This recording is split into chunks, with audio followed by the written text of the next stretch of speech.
Hello guys, ayun to. Meron tayo ditong Fortuner. Ang customer concern naman is medyo tumitigas yung kanyang preno.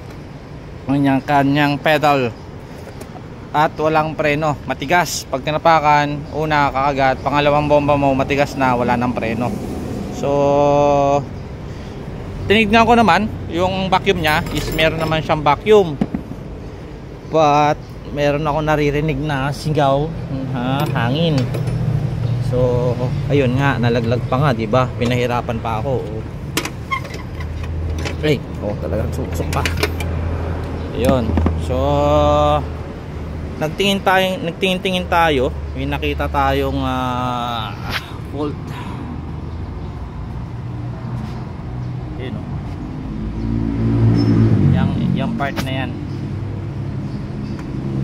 Bumabangga dun sa kanyang upper suspension, no? So possible dyan lang yung problema niya. Alright, so baklasin ko na muna, tingnan ko muna kung dun nga talaga. Pero mukhang dun na kasi is nakalapat na dun sa bakal ng suspension. Alright, so tingin-tingin natin ulit. Balikan ko kayo maya. Bye bye. So ayun, positive yung hinala natin. Yung singaw nga is dito nga dun sa may tubo ng vacuum. Bumabangga dun sa may suspension. Alright, so papanapan natin ang pyesa. Pagka wala, gawa natin paraan. Alright.